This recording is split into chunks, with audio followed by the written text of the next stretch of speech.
No pior momento da pandemia da Covid-19 aqui no Brasil, governadores e prefeitos estão adotando medidas cada vez mais restritivas para tentar conter o avanço do coronavírus, que tem levado o sistema de saúde ao colapso. O Espírito Santo inicia hoje uma quarentena mais rigorosa e para falar sobre essas novas medidas, gentilmente nos atende o governador capixaba, Renato Casagrande, do PSB. Tudo bem, governador? Mais uma vez, muito bem-vindo aqui à Jovem Pan. Como vai?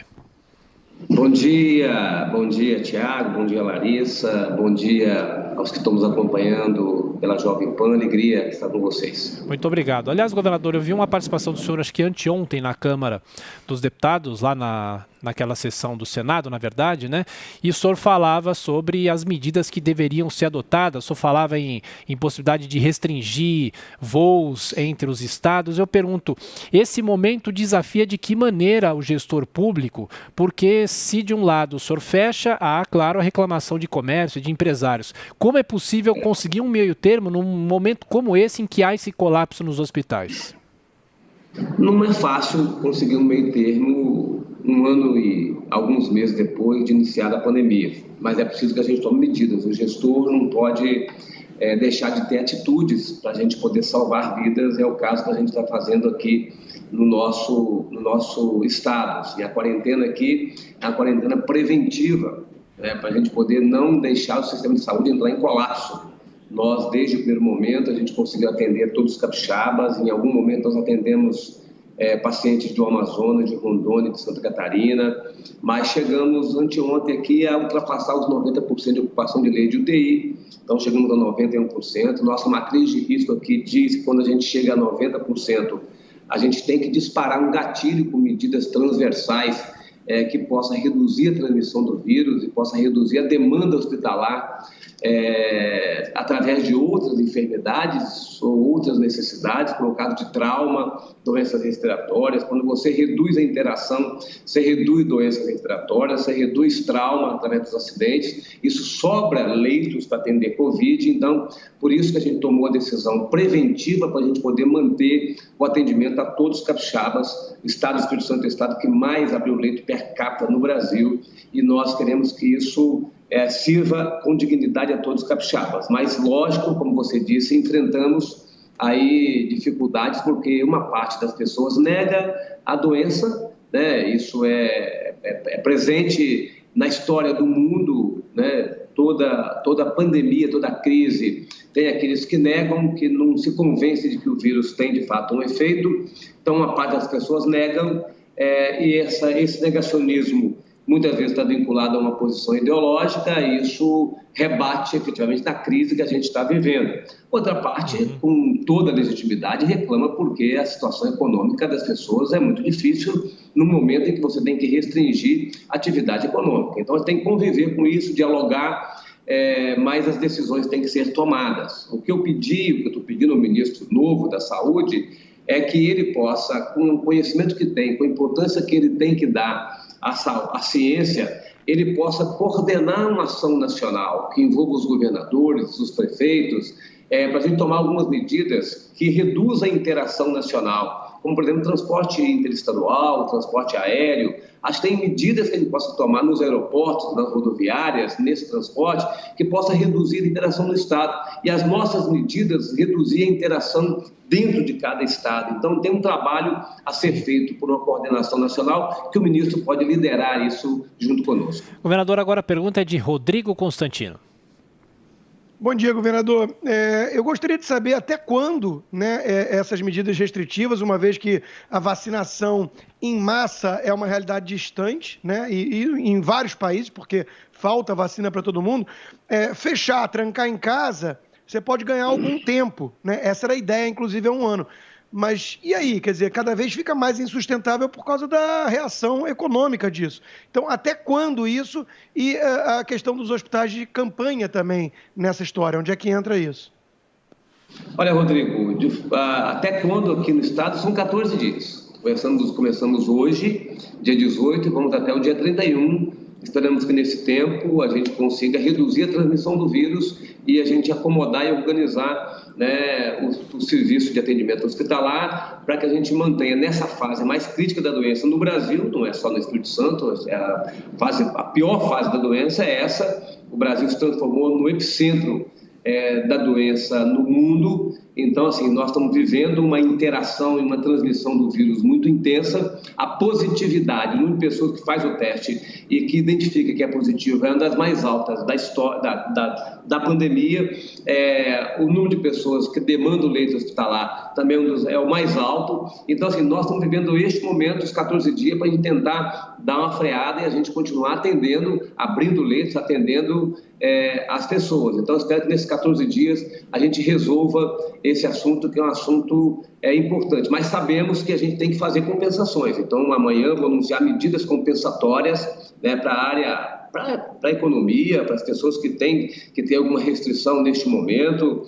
O governo federal fez isso no ano passado, nós fizemos isso no ano passado também em cada estado. Vou fazer isso agora novamente aqui no estado do Espírito Santo e espero que o governo federal mantenha, como está mantendo o auxílio emergencial, mantenha medidas de compensação para que a gente possa passar por essa fase até chegar às vacinas. Sim, eu espero que até final do mês de abril a gente consiga aqui no estado do Espírito Santo chegar à vacinação a todos que têm mais de 60 anos de idade. Então, se a Fiocruz, se o Butantan, né, estabilizar a produção de imunizante e isso estabelecer um fornecimento semanal, lotes semanais em quantidade adequada, a gente, com essas medidas de restrições, mais o avanço da vacina, a gente pode ir amenizando esse ambiente de guerra que a gente está vivendo. Estamos vivendo hoje, Rodrigo, uma terceira guerra mundial, né, em que mais pessoas morrem do que numa guerra mundial. E aqui no Brasil ainda, além da guerra mundial que a gente tem que enfrentar, que é o enfrentamento ao vírus, nós temos um conflito ideológico interno no país que acaba dificultando todo esse trabalho. Governador Renato Casagrande, do Espírito Santo. Agora a pergunta de Brasília, José Maria Trindade. Pois é, salve governador, muito bom dia. Governador, inicialmente eu queria dizer que fiquei sabendo de manifestações aí, inclusive contra a residência dos seus familiares, isso não é próprio. Mas o senhor há de convir de que a revolta é natural. Depois de um ano se repetem as mesmas medidas que não são comprovadas como eficientes e antes o afastamento era para dar tempo de criar novos leitos de UTI.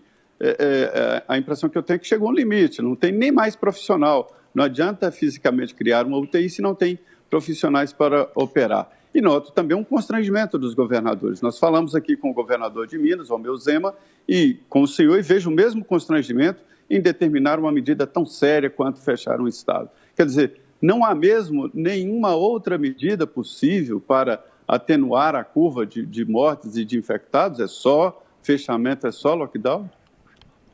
Olha, Zé Maria, nós não definimos um lockdown aqui, nós estamos numa quarentena. O lockdown é uma, entre aspas, uma proibição, né, de circulação das pessoas. Nós estamos estabelecendo uma quarentena para a gente ver se com essa quarentena a gente consiga reduzir a transmissão. O que acontece? Nós estamos chegando aqui no estado do Espírito Santo, fizemos isso, abrimos muitos leitos, assim, que o estado tinha no início da pandemia 650 leitos de UTI geral no estado do Espírito Santo. Nós chegamos agora a 1.300 leitos de UTI geral no estado do Espírito Santo, 900 leitos de UTI exclusivos para Covid até final de abril. Qual a nossa impossibilidade de abrirmos mais leitos, né? Nós temos cama, nós temos área física, nós temos respiradores, nós não temos profissionais de saúde.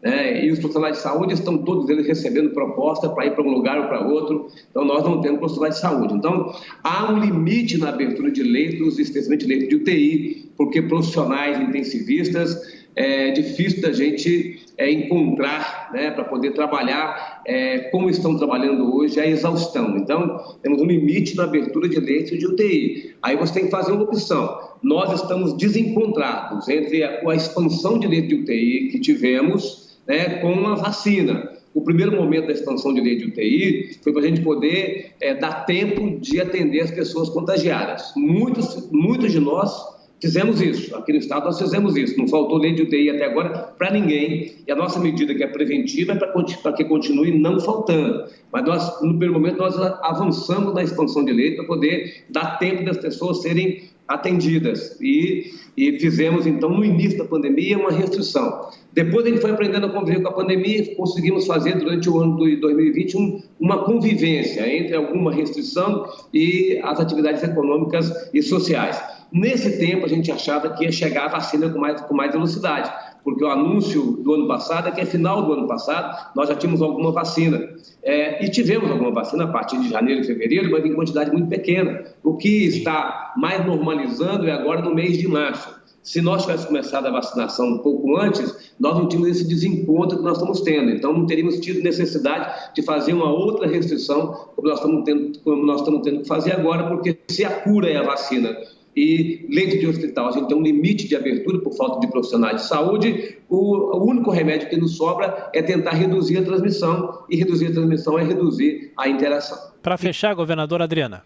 E como está, governador, o contato do Espírito Santo, do senhor, com o governo federal, com o Ministério da Saúde? Como o senhor vê agora a chegada do novo ministro? Vejo com esperança. O ministro Pazuello, que ainda é ministro, que vai transmitir o cargo para o novo ministro Queiroga, o Pazuello sempre nos atendeu muito bem. É bom que a gente diga isso, a pessoa leve no trato, mas acabou que a forma como ele se relacionou com o presidente da República tirou dele autoridade e legitimidade.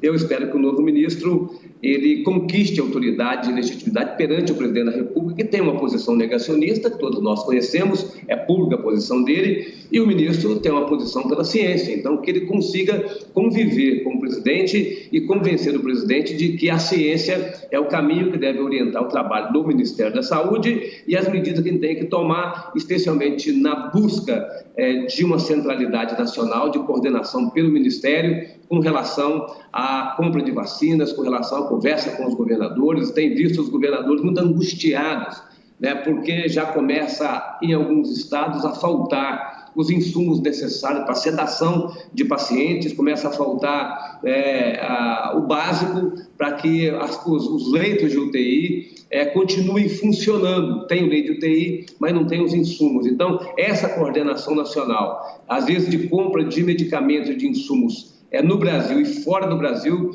é importante que o Ministério coordene. Eu pedi ao governador Wellington, que é o governador do Piauí, que possa marcar uma reunião o mais breve possível com o novo ministro da Saúde para tratar desses assuntos com ele. Governador do Espírito Santo, Renato Casagrande, muito obrigado pela gentileza por atender a Jovem Pan. Boa sorte, um abraço. Muito obrigado, um abraço para vocês.